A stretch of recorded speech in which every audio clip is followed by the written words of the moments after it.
Hello everyone. So in this video, we're going to cover the performance section and we'll specifically be looking to answer two questions.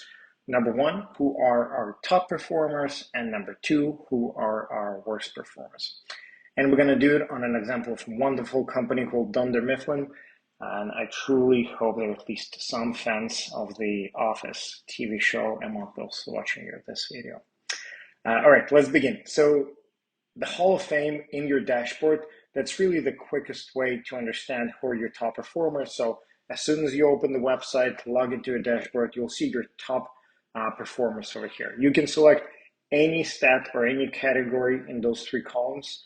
I prefer to have it set at overall rating, time, and work rate. And right away here, I will see that Dwight Schrute, my top performer among most categories. So right away, I see who are the top people at the company. Let's say I want to know more. Let's say I want to see more people, or I want to see not just my best performers, but my worst performers as well. What I can do is just go to the performance section. So this opens the entire list of people in our company. And by default, it's sorted by overall rating. So on top, you'll have your best performance. And on the bottom, you will unfortunately have your worst performers. And at this point, so right away, before we even dive deeper, you will always know who are the top and worst performance without even going into their profiles. Whoever is on top is better than whoever is on the bottom. But let's say we want to understand something specific about a certain person. And let's look at a few cases. So first of all, let's look at Dwight. So Dwight has outstanding stats across the board. And we have two groups of stats. Effort, which all of those stats, they are basically they're gotten, received, and analyzed by our desktop app. So as long as your team members are using the desktop app, you'll see all of those 5 stats. And they indicate the effort people put in. And then we have a result. Here you have 4 stats. And this group of stats, it is coming from our integration with task managers or project managers. So ideally, if you want to use the full feature set that performance provides, you would connect your task managers to get the result data, how quickly they're closing their tasks, how diligently are they responsible enough to close them on time. But at the same time, you want to know the effort. And Dwight here is an example of a perfect employee because both effort and result are great. This is a little bit different than, let's say, we go and we look at Andy. So Andy, his results are not that great. And under normal circumstances, in most company, at this moment, managers will start coming to him saying, hey, what's going on? It seems like everything's slow, maybe you're not working, maybe this, maybe that. So this can potentially lead to burnout. But fortunately, with Intelogos, you know that Andy is actually trying really, really hard.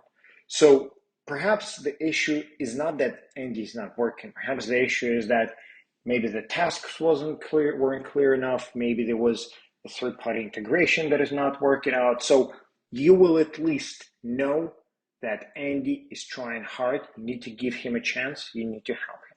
And so this is quite different than what we see with Creed Bratton, unfortunately. So with Andy, we saw that the results were not great, but at least Andy really, really tried. But with Creed, we see that results are pretty bad, but also Creed is not even trying. So this is a big difference, an important difference to understand, because with Andy, though his results are not there yet, he's really trying, and what you should probably do is try to keep that person, try to help them grow. With Creed, the situation is different.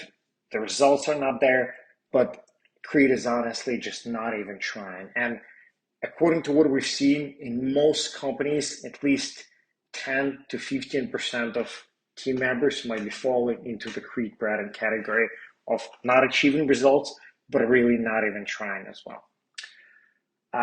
But now let's say we want to go even deeper, right? So we want to understand what makes Dwight Schrute such a great employee. And with all of those stats, you can click on any of them and you will learn more. So with Dwight, let's click on work rate. And with all stats, you'll have an explanation of the stat over here, right? And then also what you'll have is additional information about this step. So with Dwight, let's take a look at the engagement category. So the second widget over here. So in our imaginary example, Dwight is actually a backend developer. So we want to make sure that the main tool that Dwight is using, that Dwight is actually really engaged with that tool. And this is what we see over here. So we see that, for example, let's imagine Dwight is using VS Code to code. And right away, we see that VS Code is in high engagement, 76% engagement, engaged category. This is great. If this tool was an average, that's not terrible. That just means it's sort of the average level employee most likely, but it would have been a really, really red flag if it gets into a disengaged category. And this is what you can actually see in the example of Creed Bratton. So if similarly we go to his work rate, so over here you'll see, and again in this example, Creed is actually a designer. So a designer that spends a lot of time working in Figma, Illustrator, but again, you see it's in disengaged category. So that honestly just means that Creed is, opening his work tools, but then is just distracted by whatever is going on. Maybe looking at phone, maybe looking at the screen, maybe something else. And what's even worse, we see that Creed is really disengaged with his main tools and really engaged with tools that he probably should not be engaged with, at least maybe gaming, maybe social media, and then maybe browsing something else not work related. So this deeper dive into work rate gives us a better understanding of why certain people are doing better than the other. So this is sort of the main performance. But then in many companies, it's also important to understand the time investment, right? How much time and effort people do actually put into their work. So we have this wonderful time section. And from here, you can press on this icon in the top right corner, and this will change this to be an attendance section. So attendance essentially gives you a quick view of how your team is doing. And you have a bunch of colors over here. So if your company has a certain required or expected number of hours, for example, for most companies, it's 8 hours a day, 40 hours a week. So for most companies, you will, if it's 8 hours, then as long as the person is working at least 8 hours, this will be green. If they're working less than 8 hours, it will be yellow. If they just didn't work on that date at all, it will be red. And those are sort of the three main colors that will help you understand the time investment that people put into their work. But there are also a few other colors. Blue, that means TO, time off. Gray, that means weekend, and people might be sometimes working on weekend. For example, our super employee Dwight Schrute.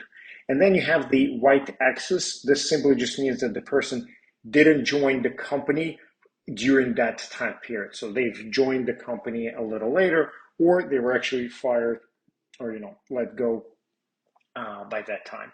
But again, so we've just looked at performance. This is the quality of the time that they spent, the effort, the work rate, and then the results they achieve. But if you just want to look at the time investment, you can go in time, you can go into attendance section, and you'll see all of this. The last thing that I'll mention about performance, which is really important, is that you as a manager will likely not even need to go and monitor all of this. So all of the important information will actually come into your email box. So by default, the email reports are set to daily. You can change it in settings to weekly, monthly, anything.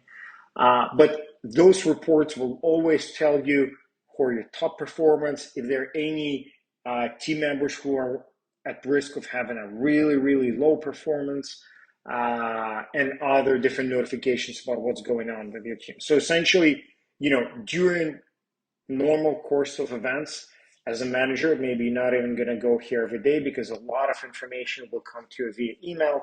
And if you'll decide to dive deeper, you just go here, and then it'll be easy to understand the performance within a few seconds once you're inside. All right. Hope that helps everyone. And if anyone will have any questions, feel free to shoot it to us at team@intelogos.com, and we'll respond and help onboard you guys right away. Thank you. Bye-bye.